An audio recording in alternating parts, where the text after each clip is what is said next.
ఓం నమ శివాయ సిద్ధం నమ శంకర నాథ శరీరా పరా వేద విదారహర జీవేశ్వర శంకర నాథ శరీరా పరా గానము నీవని ప్రాణము నీవని గానమే ప్రాణమని మౌన విలక్షణ గాన విచక్షణ నాదమే యోగమని. నమో నారాయణ. గజేంద్రుడి యొక్క పిలుపు విన్న పరమాత్మ ఏ విధంగా ఉన్నాడు అంటే, అమ్మా, గజేంద్రుడి యొక్క మన యొక్క పోతన మహాకవి ఎంత గొప్పగా రాస్తాడంటే, అల వైకుంఠపురి నగరిలో ఆ మూల సౌధంబున, అల వైకుంఠపురములో నగరిలో ఆ మూల సౌధంబు దాపల మందార వనామృత సారహ ఆపన్న ప్రసన్నుడైనటువంటి ఆ యొక్క శ్రీమన్నారాయణుడు విహ్వల నాగేంద్రము పాహి పాహి అనగా గుయ్యాలించి సంరంభమై పురములో అందరూ అక్కడి చుట్టుపక్కల చాలా చాలా పెద్ద నగరం అది. ఆ పెద్ద నగరంలో అక్కడ నివసిస్తూ ఉంటారు. అందుకే ముక్తి పొందిన వాళ్ళంతా అక్కడ హాయిగా ప్రశాంతంగా ఆనందంతో సచ్చిదానంద స్వరూపంలో ఉంటారు అని చెప్పబడుతుంది.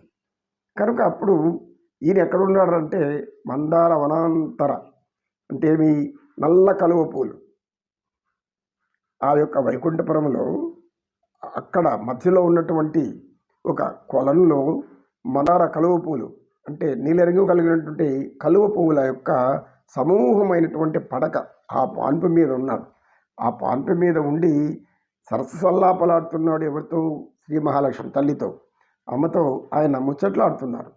ఏ చిన్న చిన్న ముచ్చట్లు ఇలా ఒకరినొకరు ఏదో మాటల్లో సహజంగా భార్యాభర్తలు ఎలా ఉంటారో అనురాగంతో ఉండేవాడు. అనురాగము, ప్రేమ, ఆప్యాయత, మమకారం, మమత ఇవన్నీ తెలిసినటువంటి వాళ్ళకి ఎటువంటి లోపల ఏమీ కూడా తేడా ఉండదు. అంటే మీ భర్త ఎంతో భార్యకు, భార్య ఎంతో భర్తకు అంత విడదీరాని ప్రేమలో ఉండిపోతారు వాళ్ళు. అంటే ఏమి కామపరంగా కాదు, అది ఆనందపరంగా. ఈ ఆనందపరం అనేది, పరమానందపరం అనేది మనకు పురాణ స్త్రీ పురుషులు అటువంటి నీతి నిజాయితీ కలిగి ఉండేవాళ్ళు ఇద్దరు కూడా, పురుషులు కానీ స్త్రీలు కానీ, భార్యాభర్తలు అయిన తర్వాత. అలా వీళ్ళు సరసల్లాపాలు ముచ్చట్లాడుకుంటున్నారు. సహజంగా పెళ్ళైన కొత్తలో కొంతకాలం వరకు కొంతమంది బాగా ముచ్చట్లాడుకుంటూ ఉంటారు. ఆ తర్వాత ఎడమొహం పెడమొహం ఏదో కారణాలు, చిన్న కారణాలు, కుటుంబంలో కలహాలు, ఎందుకు చిన్న చిన్న విషయాలు, ఇలా ఒకరికి కొంత కలతలు రావడం, తర్వాత మళ్ళీ మాట్లాడుకోవడం. ఈ కలహం అనేది ప్రేమ కలహము, విరహ కలహము, ఇలా కొన్ని రీతుల్లో అలా ఉన్నప్పుడే ఆ సంసారంలో ఆనందం అనేది కనబడుతుంది. ఎందుకు? ఎప్పుడు కలిసి ఆనందిస్తూ నవ్వుతూ ఉంటే అందులో సారమేమి ఉండదు. ఏదో చిన్న మాటలకు భార్య అడగడము, భర్త కోపగించుకోవడము, తర్వాత కొంతసేపు అన్నం తినకుండా అలిగి ఉండడము, ఆ తర్వాత ఇంకా ఏమో సర్దుకొని పోయి భార్యపై రండి అన్నం తింటారండి కూర్చోండి, సరేలే నువ్వు మా ఉండేవని అని అంటే, రండి తింటురండి ఎందుకు ఊరికి రండి, ఊరికి ఆటలు కడుపు మాడుతుంది, కడుపు మాడితే వెళ్ళాతో మీరు పనికి పోలేరు, డ్యూటీ చేయలేరు, అప్పుడు అందరం ఇబ్బంది పడాల్సి వస్తుంది అంటే, సరే ఓహో అళ్ళరా సరే పద అని వస్తాడు. ఒకప్పుడు భార్య అలుగుతుంది, అలిగి మూల కూర్చుంటుంది, ఇట్లా కాళ్ళ మీద తల పెట్టుకొని దీనావదంతో ఉంటే అప్పుడు ఏం చేయాలి? ఇంకా కుయ్యో మొర్రో అడుక్కుంటాడు. కుయ్యో అంటే మనకు తెలుసు. కుయ్యో అంటే ఓ పరమేశ్వర అని, మొర్రో అంటే నా మొర వినరా అని. అంటే అక్కడ తల్లి నా మొర వినవే, నేను ఏదో తెలియక అనేసాను కనుక దాన్ని తప్పు పట్టద్దు, రా నువ్వు భోజనం పెట్టు నేను తింటాను, నువ్వేమన్నాను నేను పడతాను, ఎందుకు? కట్టుకున్నాను, నేను పెళ్లి చేసుకున్నాను, నువ్వేనన్నాను నేను పడుతూ ఉంటాను, ఏం చేయగలుగుతాను అని అంటే అప్పుడు మెల్లిగా అట్లా అనుకొని కళ్ళు నీళ్ళు వచ్చి ఉండదు కానీ నటించడం, ఓహో తాను అలిగిన దానికి దుఃఖపడుతుందని భర్త అనుకోవాలని ఇట్లా అనుకొని పదండి అనేసి అలా అచ్చట్టు ముచ్చట్లు ఉన్నప్పుడే వివాహ బంధానికి అదొక ఆనందం.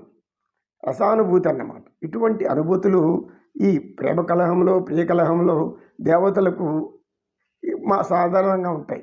పార్వతీ పరమేశ్వరుల మధ్య కానీ, ఇక మహావిష్ణువు మహావిష్ణువు అంటే ఆయన ఇంకా సరసల్లాపాలు, ఆయన రసకేలి విలాసాలు అన్నీ కూడా క్రమబద్ధంగా ఉంటాయి, ధర్మబద్ధంగానే ఉంటాయి.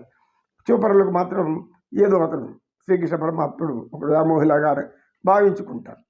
అంటే పరమాత్ముడు సర్వజ్ఞుడు అనే విషయం మర్చిపోతారు ఇక్కడ. సర్వజ్ఞత్వము అంటే ఆయనకు ఆయన సృష్టించిందే జ్ఞానం. ఈ యొక్క సృష్టిలో ఏ జ్ఞానం అయితే ఉందో అదంతా ఆయన సృష్టించింది అని తెలియదు. కానీ ఇక్కడ చతురోక్తులు అనమాట. అంటే మనము ఆ యొక్క పరమాత్ముని భార్య శ్రీ మహాలక్ష్మి వాళ్ళిద్దరు సరసాలు ఆడుకుంటున్నదాన్ని మనలాంటి వాళ్ళు ఆనందించి పరమానందం చెంది, అబ్బా తల్లిదండ్రులు ఇలా ఆనందిస్తున్నారా అని భగవత్ స్వరూపమైన శ్రీమన్నారాయణుడు లక్ష్మీదేవితో ఇలా ఉంటున్నారు వీళ్ళు అంటే మనకు పరమానందం. అప్పుడు ఏమానందం అది? సృష్టికారకులైన వాళ్ళు, మనకు జన్మనిచ్చిన వాళ్ళు, మానవ జన్మను ఉన్నతంగా తీర్చిదిద్ది జ్ఞానాన్ని ఇచ్చినటువంటి ఆ పరమాత్ముడు ఇలా సరసల్లబలాడడం సహజం. ఆ విధంగా ఆయన అక్కడ సరస్సుల ఆ వైకుంఠపురము పెద్ద మహానగరం అది. ఆ వైకుంఠపురం నగరంలో ఒక ఉద్యానవనం లాంటి ప్రదేశంలో కల్పవృక్షాలతో కూడినటువంటి ఒక తల్పం, చుట్టూ కల్పవృక్షాలు ఉన్నాయి. ఆ యొక్క మధ్యలో సరస్సు ఉంది. అది అమృతంతో ఏర్పడేటువంటి సరస్సు, అంత అమృతమైనటువంటి సరస్సు. ఆ అమృతమైన సరస్సు మధ్యలో ఉన్నటువంటి ఆ యొక్క తెనెల మీద నల్ల కలువ పూలు బాగా వికసించి ఉన్న పడక, నల్ల కలువ పూలతో వికసించే పడక అన్నమాట. దాని మీద కూర్చోన్నారు ఎవరెవరు? ఆ వైకుంఠపురం మహానగరం అది, కల్పవృక్షాల యొక్క సమూహము. ఆ కల్పవృక్షాల మధ్యలో ఉన్నటువంటి ఒక అమృత తటాకము, కొలను. ఆ కొలను మధ్యలో నల్ల కలువ పూలతో ఏర్పరిచినటువంటి వారిద్దరికీ ఏర్పరిచిన పాన్పు పైన ఇద్దరు కూడా ముచ్చట్లాడుకుంటున్నారు. ఆ చెట్లు ముచ్చట్లాడుతీసి ఏతత్ సర్వం శ్రీకృష్ణార్పణమస్తు. ఓం తత్సత్.